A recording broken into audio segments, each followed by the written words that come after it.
చాలా ప్రాముఖ్యమైనటువంటి విషయాలు దేవుడు మనతో ఈరోజు మాట్లాడుతున్నాడు.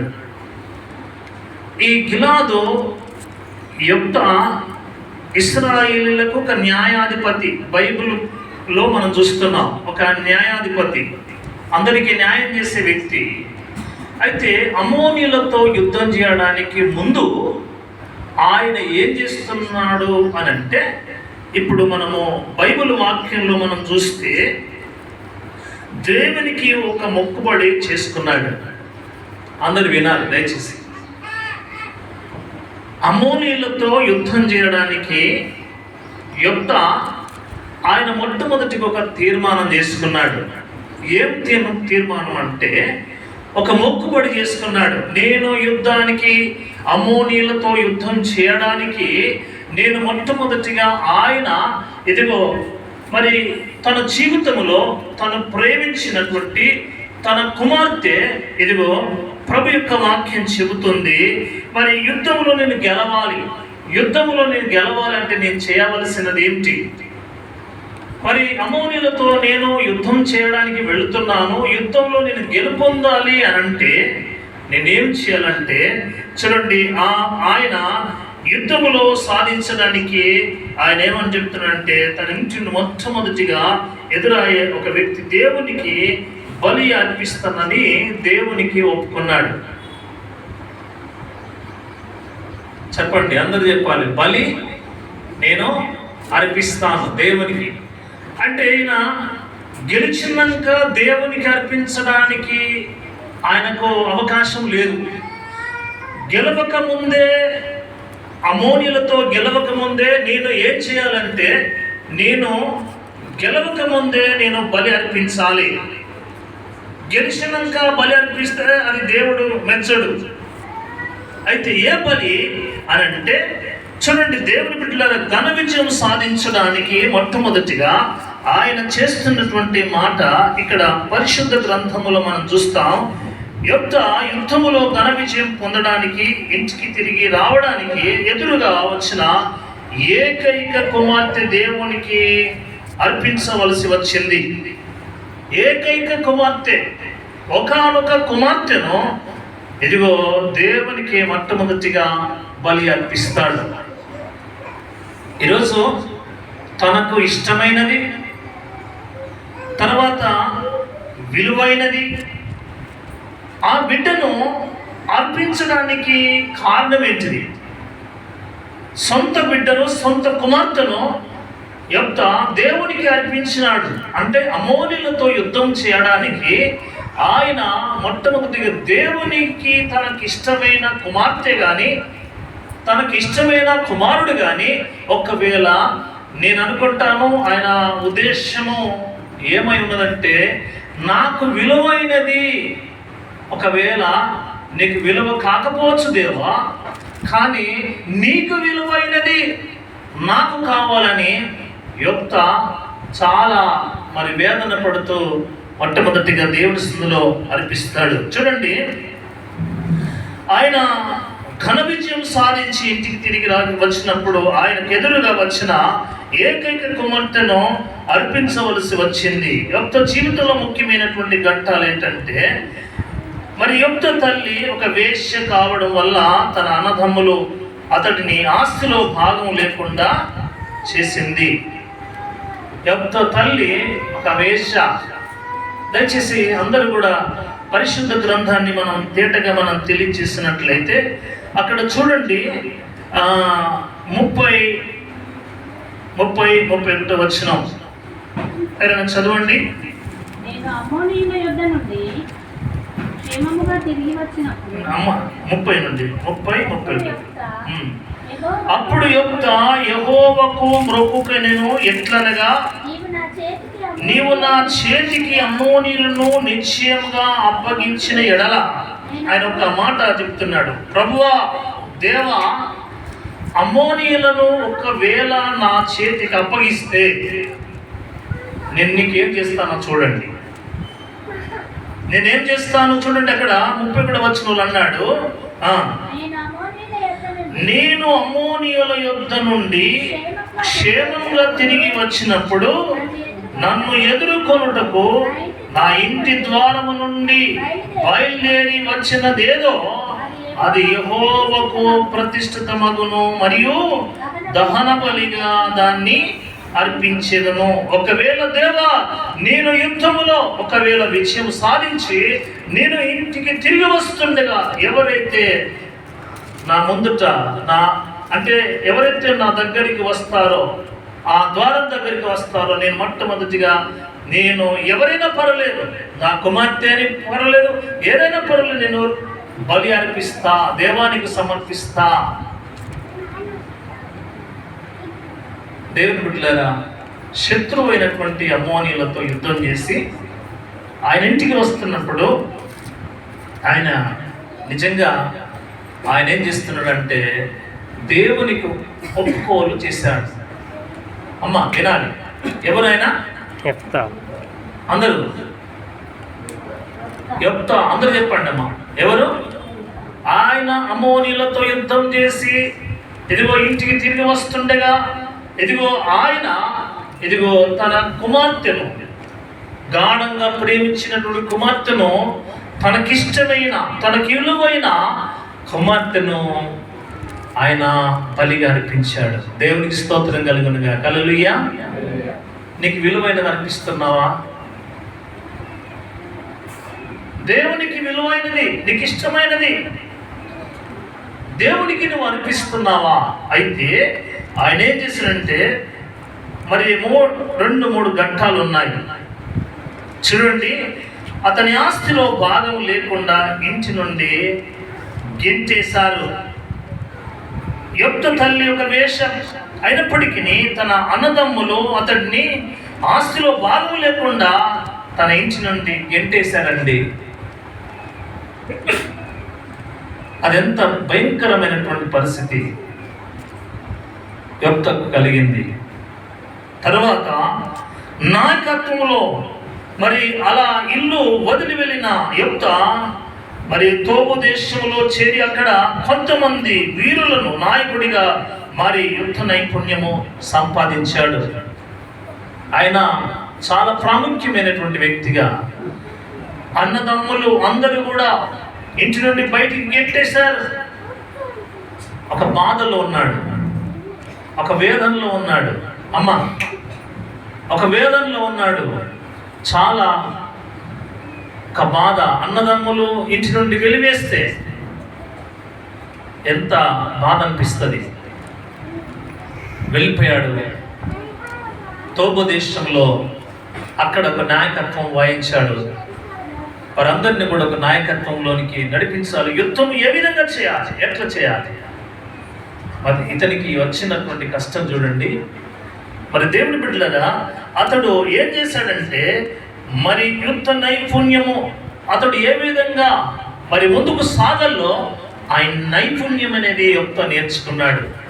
నేర్చుకోవడమే కాదు, ఇతరులకు నాయకత్వం వహించేవాడుగా ఇదిగో యొప్త ఉన్నాడు. ఈరోజు దేవుని బిడ్డలారా, మన జీవితంలో మొదటిగా 2వ విషయం అంటాడు, అమ్మోనీయులతో యుద్ధము. ఇశ్రాయేలును అమ్మోనీయులు హింసిస్తున్నప్పుడు గిలాదు పెద్దలు యొప్తను బ్రతిమలాడి తమకు నాయకుడిగా నియమించారు. అయ్యా, మాకు ఇక్కడ చాలా ఒక నాయకుడు కావాలని బ్రతిమలాడుతున్నారు పెద్దలు. అయ్యా, పెద్దలుగా ఉండాలి, యొప్త గారు పెద్దలుగా ఉండాలి, ఇక్కడ మాకు న్యాయం చేసేవాళ్ళు లేరు, ఇక్కడ అన్యాయం జరుగుతుంది, హింసిస్తున్నారు, బాధపరుస్తున్నారయ్యా, ఇప్పుడు నేనేం చేయాలి? చూడండి, మీరు నాయకత్వం వహించాలని ఎప్పుడైతే ఆయన తెలియజేశాడో అప్పుడు అంటాడు, యొప్తను బ్రతిమలాడి తమకు నాయకుడిగా నియమించాడు. అయ్యా, నాయకత్వం వహించాలయ్యా. చూడండి, తర్వాత తన ప్రమాణము బలి. చూడండి, మరి ఒకవేళ యుద్ధం గెలిస్తే ఎదురైన దానిని బలి ఇస్తానని మొక్కుకొని దేవునితో వాగ్దానం చేశాడు కదా. మరి ఇప్పుడు వాగ్దానం ఏం చేయాలి? చూడండి, ఆయన వాగ్దానం ఏమై ఉండాలంటే మరి యుద్ధము తర్వాత తన కుమార్తెను గుడిలో సేవ చేయడానికి కన్యగానే ఉండేలా అర్పించాడు. అంటే దేవునికి మొట్టమొదటిగా దేవుని గుడిలో ఉండాలని ఆ కుమార్తెను తీసుకొచ్చి ఆ బిడ్డను దేవుని మందిరంలో పెట్టాడు. ఒక బలి అర్పించాడు, ఒక బలి దేవునికి అర్పించుకున్నాడు యెఫ్తా తన కుమార్తెను. ఈరోజు దేవుని బిడ్డలారా, సహోదరుడా, నీకు విలువైనది, నీకు ఇష్టమైనది నువ్వు దేవునికి అర్పిస్తున్నావా? దేవునికి నువ్వు అర్పిస్తే దేవుడు నీకేం చేయాలనుకుంటున్నాడు? ఒకవేళ సాతానుతోనా, శత్రువులతోనా యుద్ధం? ఏ విధంగా నువ్వు అనుకుంటున్నావు? ప్రభువా, ఈ యొక్క భయంకరమైన శత్రుత్వం నుండి అమోనీయుల్లాగానే ఒకవేళ నీ దగ్గర ఉన్న మనుషులు ఉండవచ్చు, లేకపోతే సమాజం ఉండవచ్చు, లేకపోతే సాతాను గలిబిలి చేయవచ్చు. ప్రభువా, వారి నుండి నేను విడుదల పొందాలి, విజయం కావాలి అని దేవునికి అర్పించి, ఇదిగో మొదటిగా కలుసుకున్నటువంటి నీ కుటుంబంలో ఒకవేళ కుమార్తె కానీ నీకు ఏది ఎదురైనా దేవునికి నీకు ఇష్టమైనది అర్పిస్తున్నావా? ఒకవేళ ఈరోజు మనం అనుకుంటాం, ఈ ప్రయాణంలో ఈ యొక్క మొక్కుబడి చేసుకున్నటువంటి బిడ్డ, మరి దేవునికి ఇష్టమైనటువంటి బిడ్డగా ఉన్నటువంటి బిడ్డ ఏం చేస్తుందో ఒకసారి పరిశుద్ధ గ్రంథములు మనం చూడండి. అప్పుడు 32వ వచనంలో చూస్తాం. అప్పుడు యెఫ్తా అమోనీయులతో యుద్ధము చేయుటకు వారి యొద్దకు సాగిపోయినప్పుడు యెహోవా అతని చేతికి వారిని అప్పగించెను గనుక అతడు వారిని, అనగా అరోయేరు మొదలుకొని మిన్నీతుకు వచ్చు వరకు 20 పట్టణములు వారిని విశేషంగా హతము చేసెను. అట్లు అమోనీయులు ఇశ్రాయేలు ఎదుట నిలవకుండా అణచివేయబడిరి. దేవుని బిడ్డలారా, సాతాను యొక్క శత్రుత్వములో ఉన్నటువంటి అమోనీయులను ఎదిరించడానికి మొట్టమొదటిగా ఒక దేవుని సందులో యెఫ్తా ఒక కంకణం కట్టుకున్నాడు. ప్రభువా, అమోనీయులతో యుద్ధం చేయాలి, వారి నుండి నేను చాలా విజయం సాధించి ప్రభు కొరకు నేను నిలబడాలనే తాపాత్రయం కలిగి ఎంతమందిని నాశనం చేశాడంటే వాళ్ళందరూ కూడా ఏం చేయబడ్డారట?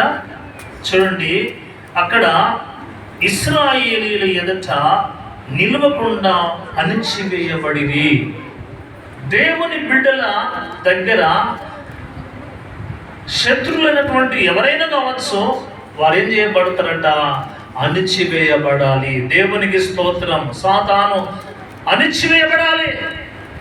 సాతాను తంత్రము కలిగినటువంటి అది ఎవరైనా కావచ్చు, అణిచివేయబడాలి. అందుకనే ఇదే మాటను దేవుడు తెలియజేస్తూ అప్పుడు 34వ వచనంలో అంటాడు. ఏమన్నాడు? యెఫ్తా మిస్పాలున్న తన ఇంటికి వచ్చినప్పుడు అతని కుమార్తె తంబురతోనూ నాట్యముతోనూ బయలుదేరి అతన్ని ఎదుర్కొనెను. ఆమె కాక అతనికి మగ సంతానమే గాని ఆడ సంతానమే గాని లేదు. ఒక కుమార్తె, అయ్యో మా తండ్రి గెలుపొందినాడు, ఆ వార్త విని కుమార్తె తంబూరులతోనూ నాట్యములతోనూ వెళ్ళి ఎదుర్కోవడానికి వెళ్ళింది. దేవుని బిడ్డలారా, ఆయన ఒప్పందాన్ని బట్టి ఆయన మాట ఇచ్చాడు. మాట ప్రకారంగా ఎదిగో తన కుమార్తెను ప్రభు కొరకు నిలబెట్టుకున్నాడు. ఈరోజు మనము మన కుమార్తెలు కానీ మన కుమారులను కానీ ప్రభు కొరకు సిద్ధపరుస్తున్నామా? శత్రువు అయిన అమోనులాగా ఇదిగో సాతాను మనల్ని ఏం చేస్తున్నాడు? మన పిల్లలను నాశనం చేస్తున్నాడు. మన పిల్లలని ప్రభు ఎందుకు నడిపించడానికి ఇదిగో సాతాను వారి వెనుకంజ వేస్తూ ఆపివేస్తున్నాడు. మన పిల్లల్ని ప్రభు కొరకు ఏ విధంగా మనం ప్రతిష్ఠిస్తున్నాం? కానీ యెఫ్తా దేవుని కొరకు చూడండి, విజయము సాధించాలి, విజయము కొరకు ఆయన పాటుపడుతున్నాడు. సహోదరుడా, ఈ ఉదయకాల సమయంలో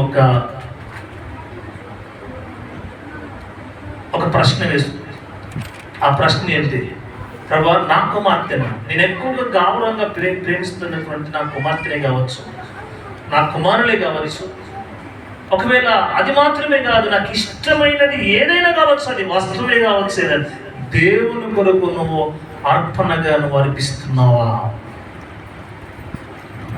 అందుకని మన అంశం ఏంటి చెప్పండి, చెప్పాలి. నీకు విలువైనది, నీకు విలువైనది, నీకు ఇష్టమైనది, ఇష్టమైనది దేవునికి ఇవ్వగలవా? దేవునికి ఇవ్వగలవా?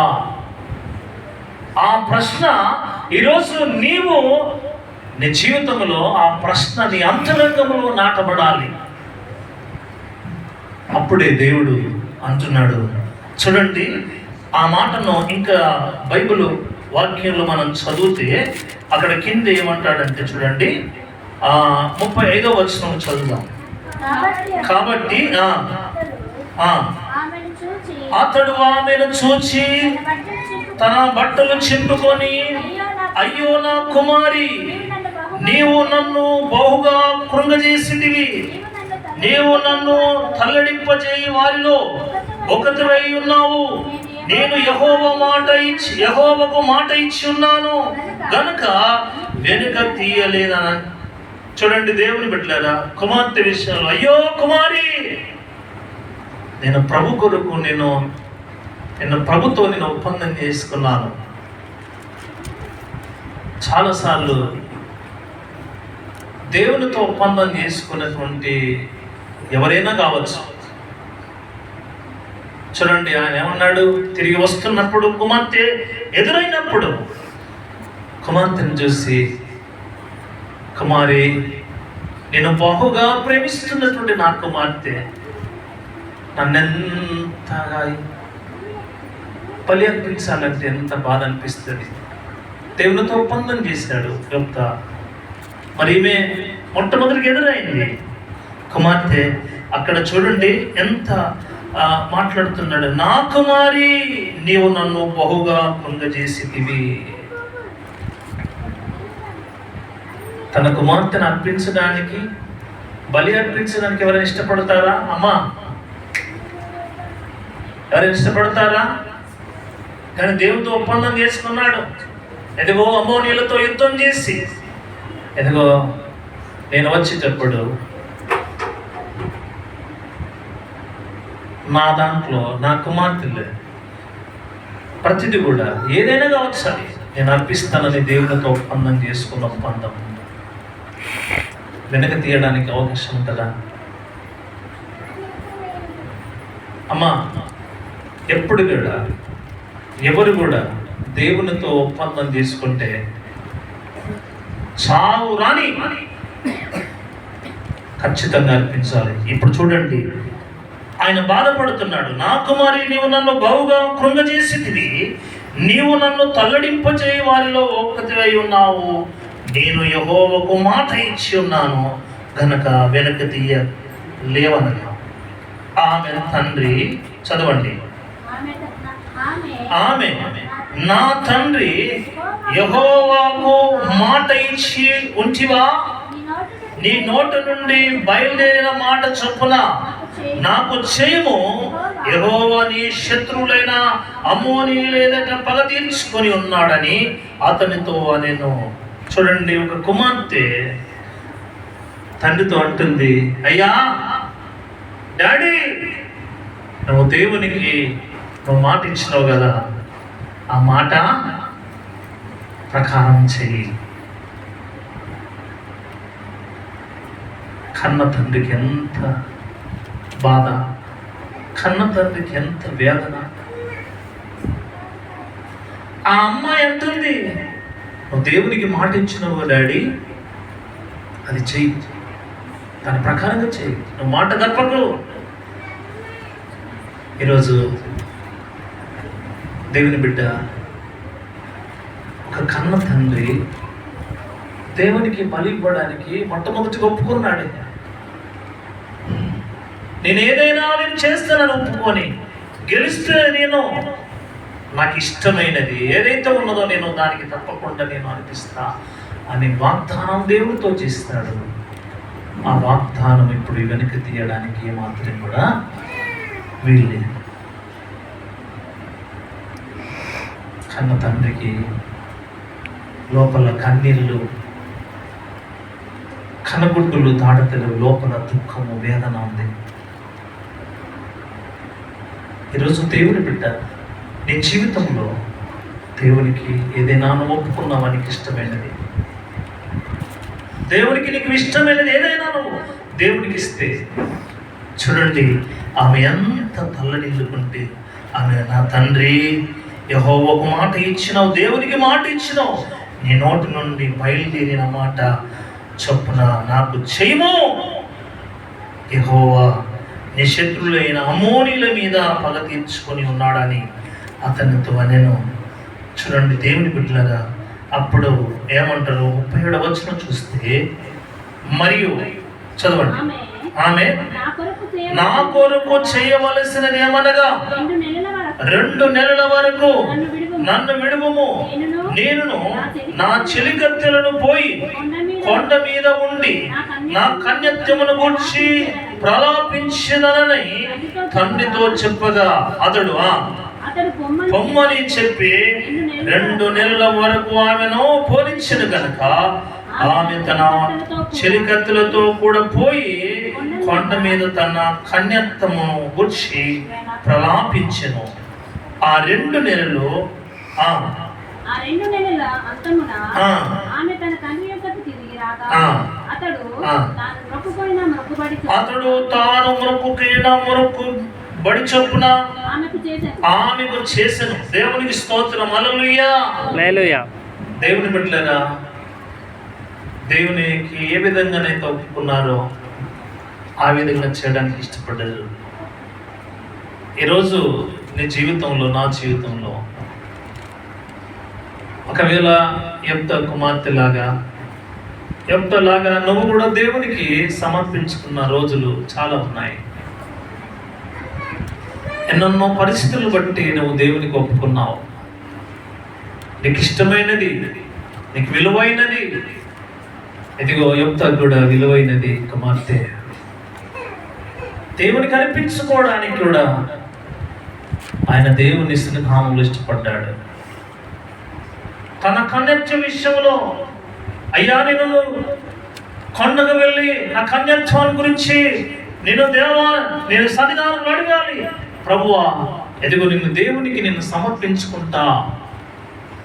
ఈ సమర్పణ ఎవరికి ఉంది?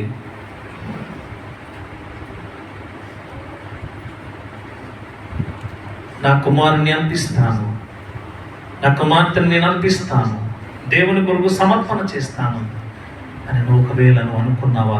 మనసులో నీ హృదయంలో అనుకున్నావా? ప్రాణం పోయినా పర్వాలేదు, దేవుని స్థితిలో అర్పించడానికి సిద్ధపడండి. తర్వాత ఆయన అంటాడు, చూడండి, అప్పుడు దేవుని పరిశుద్ధమైన వాక్యాలు ఎన్నో ఉన్నాయి, కానీ ఒక మాట మనం చూద్దాం. చూడండి, అది చివరి మాట, 40వ వచనం. ప్రతి సంవత్సరమున ఇశ్రాయేలీలు కుమార్తెలు 4 దినములు గిలాదు దేశస్థుడైన యెఫ్తా కుమార్తెను ప్రసిద్ధి చేయుటకు. అంటే దేవుని బిడ్డలారా, ఇశ్రాయేలీల న్యాయాధిపతిగా ఉండవలసినటువంటి ఆయన యెఫ్తా ఎదిగో అమ్మోనీయులతో యుద్ధం చేయడానికి వెళ్ళి, అమ్మోనీయులతో ప్రభువా, నేను యుద్ధములు గెలిస్తే నాకు ఇష్టమైనది, నాకు విలువైనది నీకు నేను అర్పిస్తాను, దేవునికి సమర్పణ చేస్తానని ఒప్పుకున్నాడు. అని నీ సంగతి, నా సంగతి ఏమిటి? ఎంతమందికి మాట అర్థమైంది? యెఫ్తాను గురించి. గిలాదు దేశస్థుడు, న్యాయాధిపతి, అతడంతా అయినప్పటికీ ఇదిగో అమ్మోనీయులు అనే శత్రువులతో యుద్ధం చేయడానికి, ప్రభువా నేను గెలిస్తే, విజయం సాధిస్తే నాకు ఇష్టమైనది, నాకు విలువైనది ఏదైతే ఉంటుందో నేను దేవునికి సమర్పణ చేస్తాను. ఈరోజు ఎంతమంది అలా తీర్మానం చేసుకుని ఉంటారు? దేవునికి మనకి ఇష్టమైనది, మనకు ఇష్టం కానిది ఏం చేస్తామంటే దేవునికి అర్పించేది మనం ఎట్లా అర్పిస్తాం? గుడ్డిదాన్నో తీసుకొచ్చి బలి అర్పిస్తాం కదా. పోని దేవునికే శ్రేష్టమైనది అర్పించం మనం కదా. దయచేసి ఈ ఆరాధన దినమున యొప్త దేవునితో మాట ఇచ్చాడు. ఎదిగో దేవుని సింధులో మాట ఇచ్చి ఆ మాటను నెరవేర్చాడు. తన కుమార్తెను దేవుని కొరకు సమర్పించి ఆయన సమర్పణలో ఆయన ఏ విధంగా మాట ఇచ్చాడో కుమార్తె కూడా, డాడీ దేవునితో మాట ఇచ్చావు కనుక ఆ మాట ప్రకారంగానే చెయ్యి. ఒకవేళ కుమార్తె ఏమనుకోవాలి?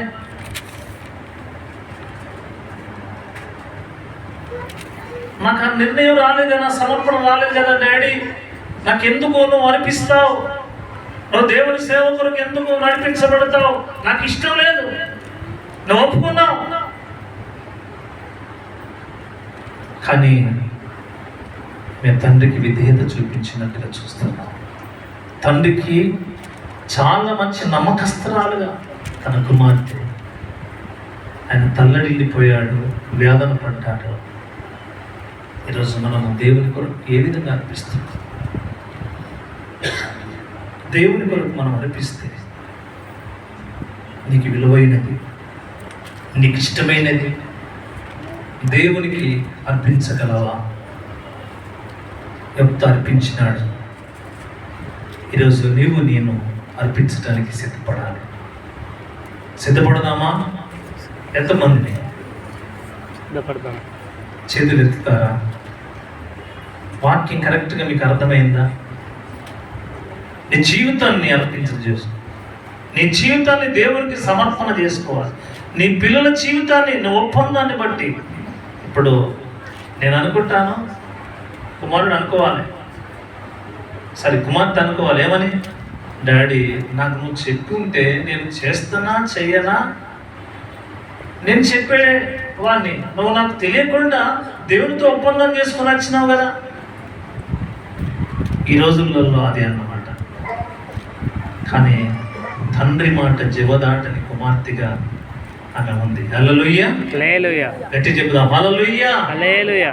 అట్లనే మనం కూడా మన తండ్రి కానీ తల్లి కానీ చెప్పిన మాటకు తప్పకుండా మనం విధేయత చూపించి అది దేవుని మాట అని మనం నమ్మి విశ్వాసముతో మనం ముందుకు వెళితే బాగుంటుందని ప్రభు పేరటని మరొకసారి గుర్తు చేస్తాను. అయితే ఇక్కడ చాలా విశేషాలు ఉన్నాయి. ఏంటంటే యుద్ధములో ఘన విజయం సాధించి ఇంటికి తిరిగి వచ్చినప్పుడు తన ఏకైక కుమార్తె, ఒకానొక కుమార్తె, నాకు ఒకతే కుమార్తె అయ్యా, నీకెట్లా నేను అర్పించాలి, నీకెట్లా నీ సేవకి ఇవ్వాలి అంటారు కదా సమాజం. అవునా కాదు? సమాజం ఏమనుకుంటుంది? ఒకానొక ఏకైక కుమార్తె, ఇప్పుడు నేను ఇవ్వలేనయ్యా, ఇంకొక కుమార్తె పుడితే నీకు ఇస్తా. కానీ ఆయన తప్పుకోలేదు. ఖచ్చితంగా ఆమె కూడా తండ్రి మాట చివదాటని కుమార్తెగా ఉంది. అలాగనే తండ్రి తల్లిదండ్రులు చెప్పిన మాటకు మన విధేయత ఒకవేళ చూపించకపోతే మనము కూడా నష్టపోతాం. చిన్న ఉదాహరణ, నేను ఎన్నో విషయాలు ఉన్నాయి కానీ వాక్యాన్ని నేను క్లుప్తంగా ముగించడానికి, అబ్రహాము మనకు తెలుసు. అబ్రహాము కుమారుడైనటువంటి ఇసాకును అతడు చెప్పిన మాటకు లోబడి వెళ్ళాడు.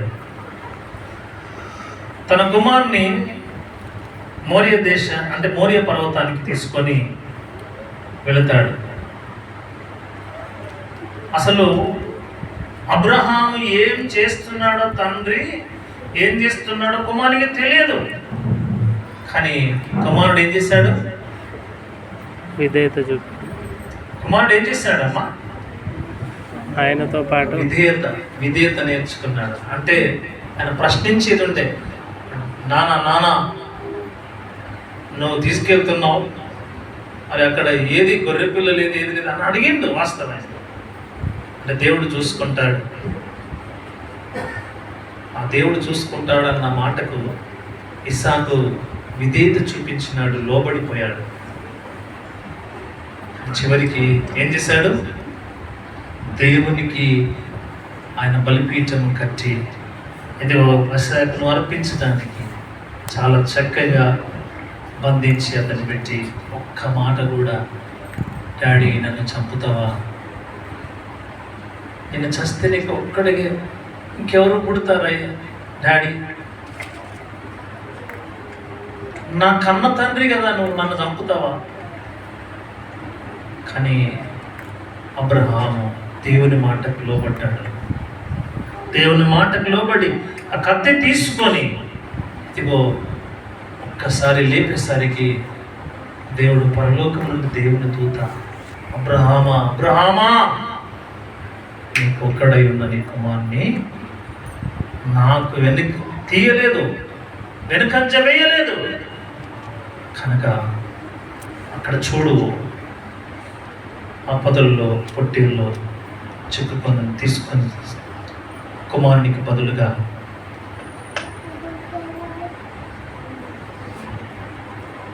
పొట్టేలు అర్పించినాడు. యేసుక్రీస్తు ప్రభు కూడా నీ కొరకు నా కొరకు మనకు బదులుగా ఆయన క్రీస్తు ఏం చేయబడ్డాడు? త్యాగం చేయబడ్డాడు. ఆయన చనిపోయి తిరిగి లేపబడ్డాడు, బలియాగమైన. అట్లనే ప్రియ దేవుని బిడ్డ, ఈరోజు అబ్రహాంకి ఒకానొక కుమారుడు, ఆయన పేరు ఇస్సాకు. ఆయన దేవునికి ఇవ్వడానికి ఏమాత్రం కూడా వెనకంజ లేదు. యుక్త తన కుమార్తెను ఇవ్వడానికి, సేవ పరిచర్య చేయడానికి వెనకంజ లేదు. మరి మూడో సంగతి, మన సంగతి ఏంటి? మనం దేవుని కొరకు ఎలా ఉన్నాం? పరిశుద్ధాత్మ దేవుడు మన ఉదయాల్లో, మన తలంపులు నాటబడి నడిపించునుగాక. ఈ సమయంలో అందరూ తరలు వచ్చి కళ్ళు మూసుకొని ఆరాధన చేద్దాం. దేవా, ఈరోజు నా జీవితంలో ప్రాముఖ్యంగా నేను ఏ విధంగా ఉన్నాను? యుక్త ఇశ్రాయేలీయులకు న్యాయాధిపతి ఉన్నాడు. గిలాదు దేశం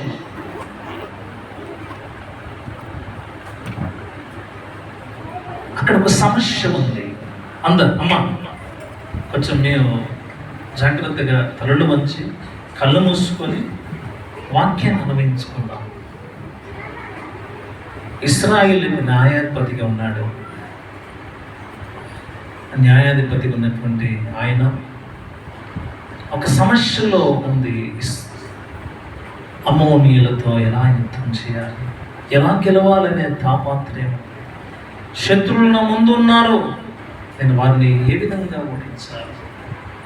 ప్రభు ఒకవేళ ఓడిస్తే నాకు ఎదురయ్యే మొదటిది ఏది? నాకు ఇష్టమైనది, నాకు విలువైనది ఇక్కడకు నేను ఇస్తాను ప్రభు అని అందుకున్నాను. ఒప్పందం చేసుకున్నటువంటి యుక్త దేవునికి నమ్మకంగా ఒప్పుకున్నాడు. మాట ఇచ్చాడు కనుక దేవునితో నువ్వు వాగ్దానం చేశావు కదా డాడీ, అదే ప్రకారంగా కానీ అంటే డాడీ. తండ్రి ఎంత దీనంగా ఒప్పుకుంది కుమార్తె. అలాగనే అబ్రహాం కుమారుడు ఇస్సాకు సేమ్ అదే విధంగా ఒక్క మాట కూడా మాట్లాడలేదు. డాడీ, దహన బలికి గొర్రె ఏది? గొర్రె పిల్ల లేదు కదా, దేవుడే చూసుకుంటాడు బిడ్డ. ఆ మాటకు ఇస్సాకు విధేయుడుగా చూచాడు. దేవుని బిడ్డలారా, నీ జీవితంలో దేవునికి సమర్పణ విషయంలో విలువైనదిగా అబ్రహాము తన కుమారుని, ఏకైక కుమారుని అర్పించాడు.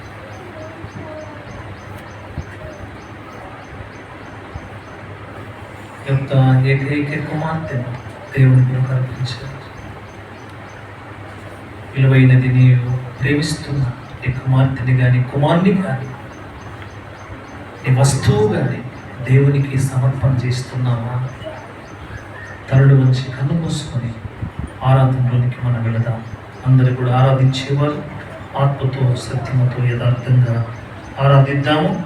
సండే స్కూల్ పిల్లలు సండే స్కూల్ క్రమంగా వెళుతుండగా